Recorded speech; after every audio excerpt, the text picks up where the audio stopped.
Jai Radha Madhava Kunja Bihari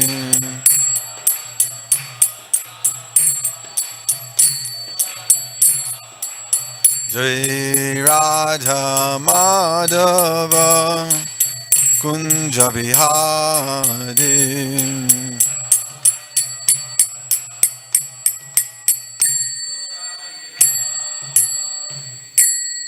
Jai Om Vishnupad Padmahanga Parivraj Gacharya Astatarasi Srimad His Divine Grace of High Charanarvind Bhaktivedanta Swami Srila Prabhupada Ki Jai Grantara Srimad Bhagavatam Ki Jai Harinam Sankirtan Ki Jai Nitai Guru Vimanandi. All glories to the Sum of the devotees. All glories to the Sum of the devotees. All glories to the Sum of the devotees. All glories to Sri Guru and Gaurang. Namo Om Vishnu Padaya Krishna Padasthaya Bhutale Srimati Bhaktivedanta Swami Niti Namani Namaste Saraswati Devi Gauravani Pacharani Sesha Shunyavadi Pastacharya Shatani Om Namo Bhagavate Vasudevaya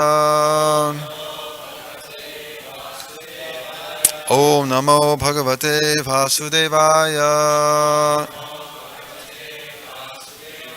Om Namo Bhagavate Vasudevaya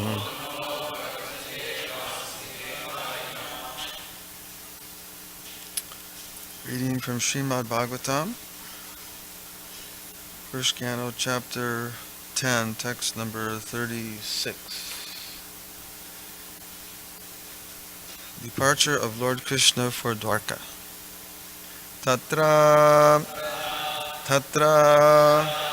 ha tatra jay hari pratyujatarhana sayam bheje disham paschad gavishto gam gatas tada tatra jay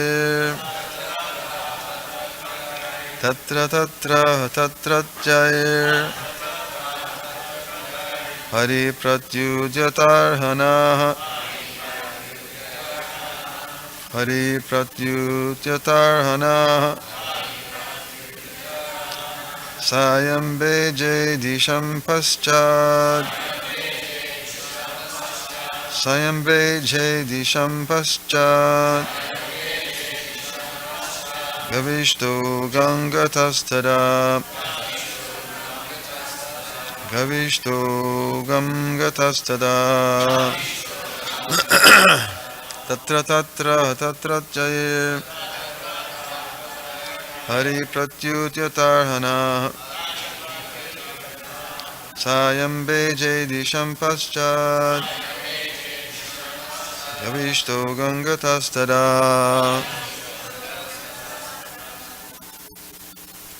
Please check.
Hari pratyujatarhana Sampascha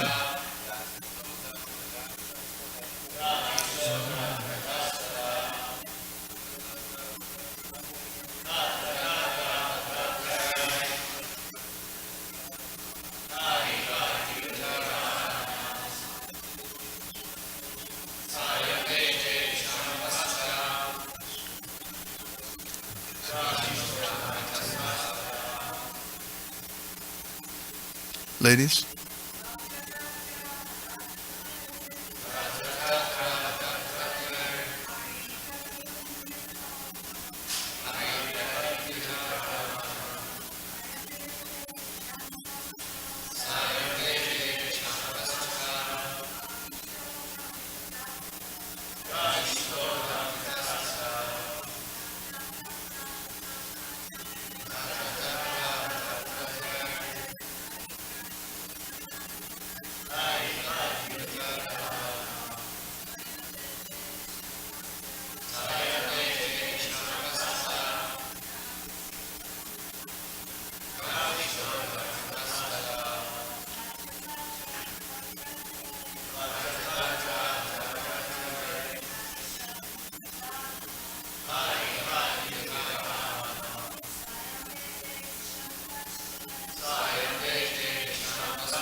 Tatra, tatra, at different places. Ha, it is so. Tatratyai, by local inhabitants. Hari, the personality of Godhead. Pratyudyatarhanaha, being offered presentations and worshipful regards. Sayam, the evening. Veje, having overtaken. Disham, direction. Paschat, western. Right? Western? Oh, it's different here. It says western. Interesting. East-west. Okay. Gavishtaha, the sun in the sky. Gam, to the ocean. Gata, having gone. Tada, at that time. Oh, interesting. Interesting. Translation and purport by His Divine Grace A.C. Bhaktivedanta Swami Srila Prabhupada Ki Jai. On his journey through these provinces, he was welcomed, worshipped, and given various presentations. In the evening, in all places, the Lord suspended his journey to perform evening rites. This was regularly observed after sunset. Purport. It is said here that the Lord observed the religious principles regularly while he was on the journey. There are certain philosophical speculations that even the Lord is under the obligations of fruitive action. But actually this is not the case. He does not depend on the action of any good or bad work. Since the Lord is absolute, everything done by him is good for everyone. But when he descends on earth, he acts for the protection of the devotees and for the annihilation of the impious non-devotees. Although he has no obligatory duty, still he does everything so that others may follow. That is the way of factual teaching. One must act properly himself and teach the same to others. Otherwise, no one will accept one's blind teaching.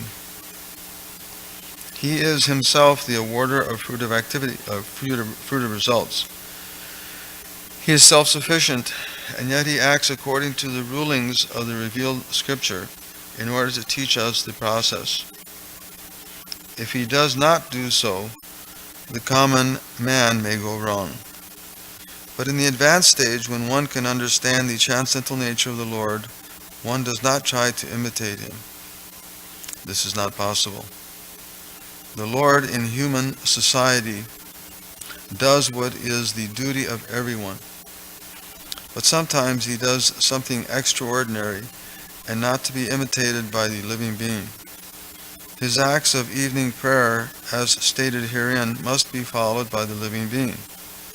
But it is not possible to follow his mountain lifting or dancing with the gopis. One cannot imitate the sun which can exhaust water, even from a filthy place. The most powerful can do something which is all good, but our imitation of such acts will put us into endless difficulty.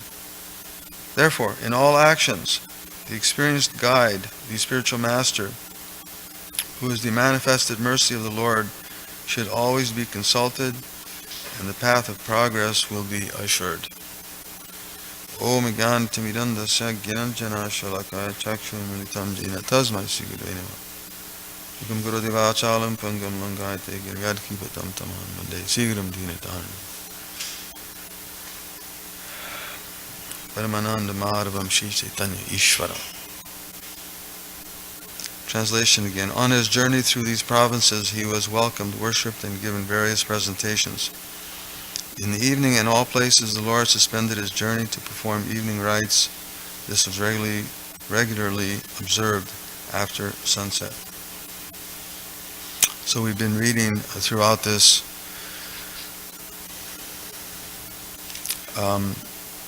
latter part of the chapter how Krishna in all circumstances was giving the best example,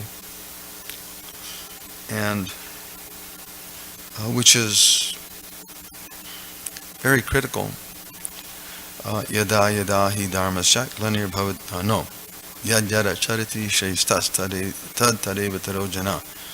The Bhagavad Gita explains, the Lord explains in the Bhagavad Gita that whatever acts a great man performs, common men follow. And whatever standards he sets by his example, the common, whatever exemplary acts whatever standards he sets, the common men follow.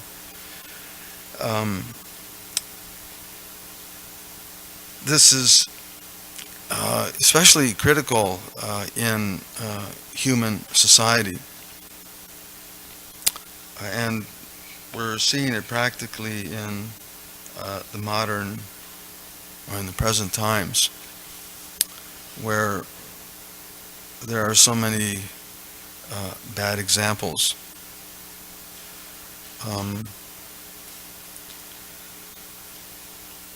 Of course, in previous times, the citizens were more advanced, and to set the example was readily accepted. But in the present times, due to the age of Kali, because the general mass of people, the common person, is very ignorant in all respects.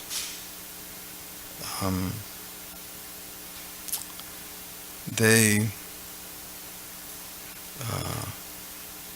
not only act foolishly, but they elect and they install foolish leaders.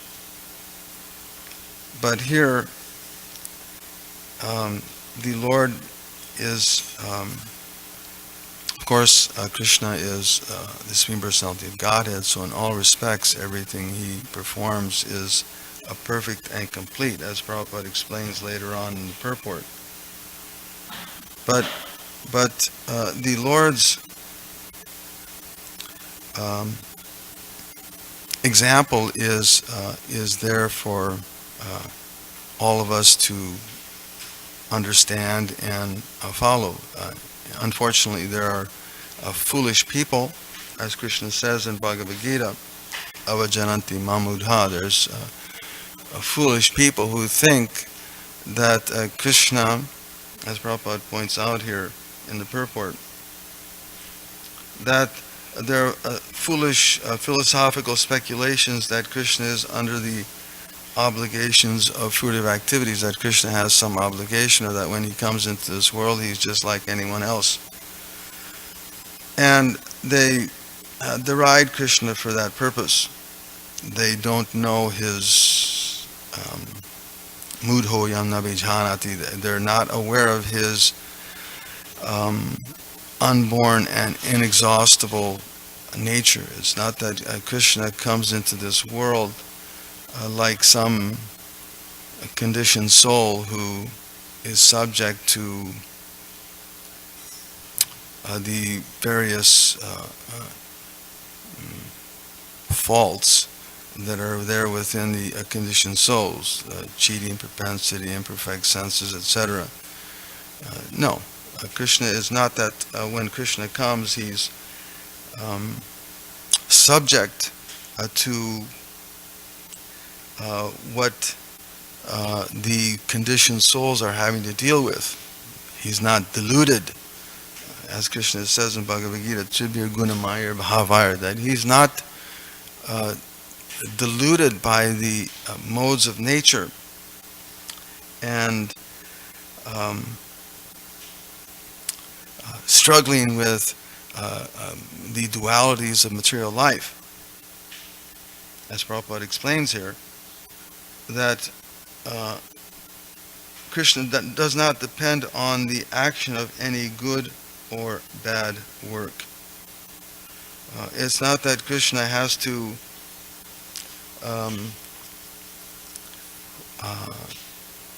be concerned for the mundane laws and regulations, but at the same time, as Prabhupada points out here,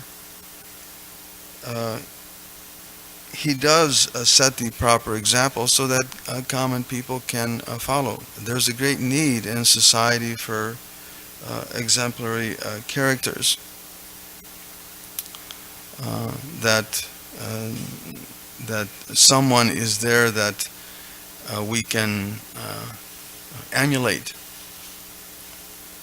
Even in mundane society, it's very common, it's obvious how we're always looking for some kind of example, whether it be by their dress or by their words or by their actions. We're always looking for someone who can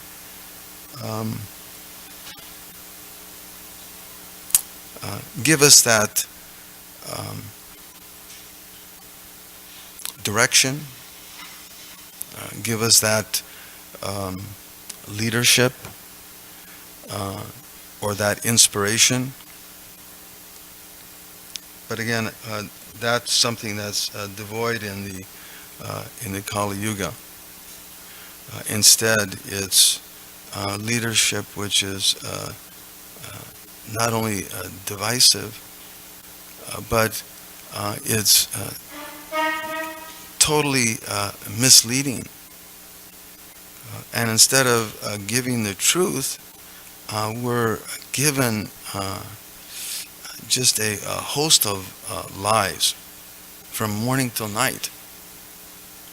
Morning till night, it's a host of lies.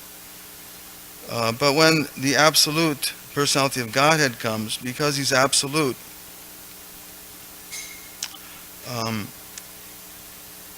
he's his character or his activities and everything he does, as Prabhupada points out here, everything done by him is good.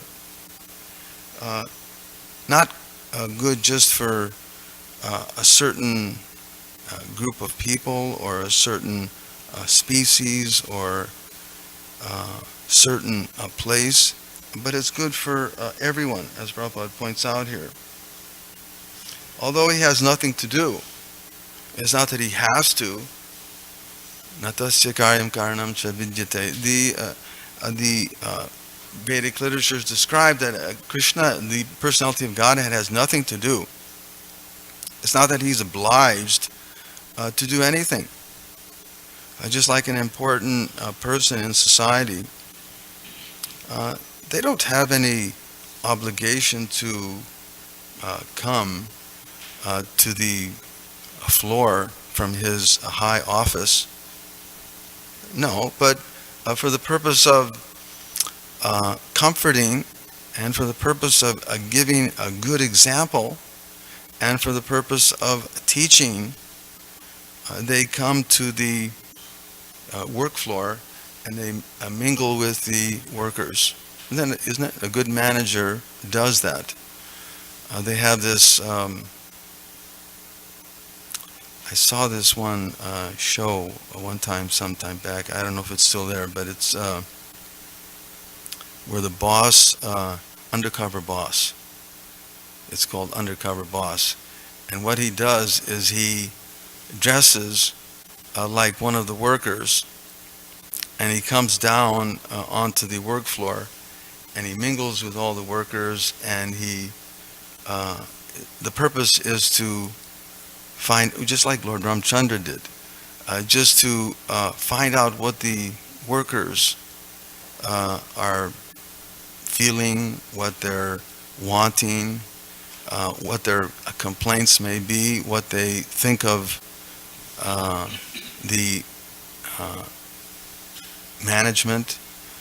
So, similarly, it's not that Krishna has something to do, but for the purpose of teaching and understanding the uh, uh, wants and desires of the living beings, but also to engage in pastime, that we know for sure. He comes into this material world, as Prabhupada points out here, he comes to um, protect his devotees and annihilate the non-devotees. But in reality, he has nothing to do. His parts and parcels, he manifests himself, he acts through his different parts and parcels, which are acting naturally in sequence. And they're providing him with everything. Um, uh, it's not that he needs to separately search out or accomplish something, but his potencies are naturally providing him all of these, the basic elements: knowledge, power, and pastimes. They're assisting him. So when Krishna comes into this world, he does of his own desire, and as Prabhupada points out here, that is the way of factual teaching. One must act properly himself and teach others the same to others.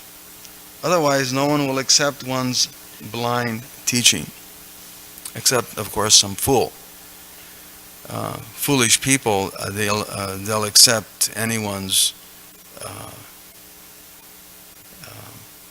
activities or words because of their ignorance, because they're so full of material desires. They're looking for some particular thing, and this reinforces their feelings.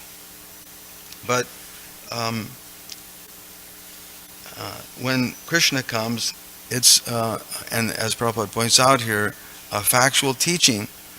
It's done not whimsically or in some chaotic way. The teachers of the present times are just that, either acting whimsically or trying to create chaos so that everyone becomes confused or even divided. This is their tact. But here, the perfect example is given of the Supreme Personality of Godhead himself, and who, again, is there? Where is there a better example? And if he were not to do so, as Prabhupada points out here, then everyone would do whatever, and chaos would reign, as we're practically experiencing in our daily lives, because there is no example. Everyone can just do whatever they like, whatever their whims may desire, and there's no repercussions, but actually there is. And we're seeing it again in our present society, and that because there's no proper example, society is in chaos, and there are repercussions. Innocent people will be victimized, if there's such a thing as innocent people. Everyone here in the material world is guilty to some extent, for sure. That's why we're here. But because of that mismanagement, people are going off in the wrong direction. But as Prabhupada points out here, in the advanced stage, when one can understand the transcendental nature of the Lord, Krishna says, Janma Karma Chame Divyam, if one can understand his transcendental nature, there's no question of trying to imitate him or trying to be something that we're not. Foolish people may try to imitate Krishna, but or they may even try to imitate great persons in society, but that's not the example. That's not the proper course. Instead, one should try to follow in the footsteps. And again, as Krishna's setting the example here. So, if one comes to that advanced stage where one can see how Krishna's activities are transcendental, one will not try to imitate, but learn to relish them. Lord in human society does what is the duty of everyone. Krishna, when he comes into this world, he's teaching by practical example what everyone should be doing. And what is that activity? That is hearing and chanting about the transcendental activities of God, engaging in regulated spiritual work. But again, we're devoid of that in this day and age, because spirituality is not the goal of life. The goal of life is some material advancement or sense gratification. Srila Prabhupada points out here that Krishna's acts of evening prayer, as stated herein, must be followed by the living beings. So,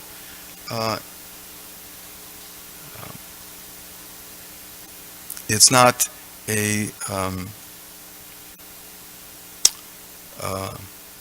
optional. Of course, we have our choice. We have our free will that we can follow or not follow. But if one wants to advance properly in human society, then it's obligatory that the citizens should engage in a regulated spiritual activity, and in that way become purified. Srila Prabhupada points out here that that everything Krishna does is absolute.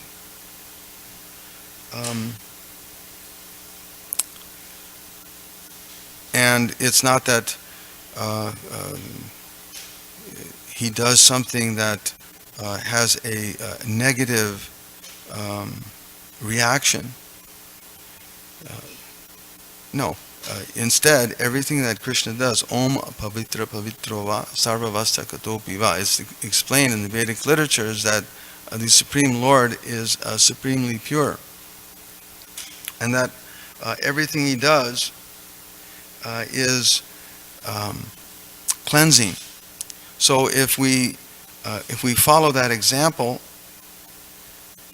then no matter what our condition may be, whether it's pure or impure, or having gone through all sorts of material conditions, if we simply engage in the process of Krishna consciousness, then even the most fallen persons can become advanced in human life. And again, Prabhupada makes that point here, that the most powerful can do something which is all good, but our imitation of such acts will put us into endless difficulty.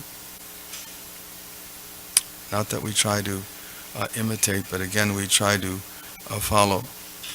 And therefore, in all actions, it's recommended that one be guided by the spiritual master, because those personalities, Guru Shu Naramatir, these special personalities are not just ordinary personalities, but instead, as the Vedic literatures describe, they're the supreme, they're the, what is the word? They're the personification of holy places. We go to holy places so that we can become purified, so that we can cleanse our hearts and minds of dirty things. So by that association, Bhavavidha Bhagavatas, again, it's by that association of such great personalities that one can become purified. That recommendation is being given here by Srila Prabhupada. They are the manifested mercy of the Lord and should always be consulted, and the path of progress will be assured. There's no doubt. If one takes shelter of such great personalities and gets that guidance, then one can understand how Krishna is coming into this world. He's performing these wonderful transcendental pastimes, and they're all there as an example for us to follow and make our lives perfect. As Prabhupada points out here at the end, the path of progress will be assured. There's no doubt. So we'll end there. Are there any questions or comments? Yes, Prabhu. Thank you very much, Prabhu, for the wonderful class. So in today's verse, it is said that whenever Lord Krishna stops in one place, so he will execute his evening duties. It looks like that Lord Krishna is paying more attention about the evening program, whereas we are paying more attention about the morning program. Looks like a little bit contradiction. Can you explain a little bit more? Krishna also performed morning rites when he was in Dwarka. So Krishna did all that as well. And in the evening he would spend time with his family. So Krishna did that when he was in Dwarka. But when one travels, it's more challenging. When you're going from place to place, you're traveling during the daytime. When you finally camp in the evening, you do something to finish the day. So chant Hare Krishna, have a little prasadam, read some Krishna book. But during the day, just like in our own experience, the day is full of activity. We get charged in the morning so that we can go out and preach all day, and in the evening you settle down with some nice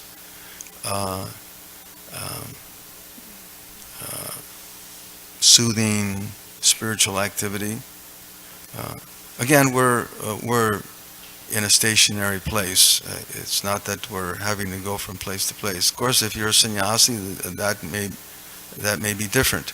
One travels. Lord Chaitanya would travel.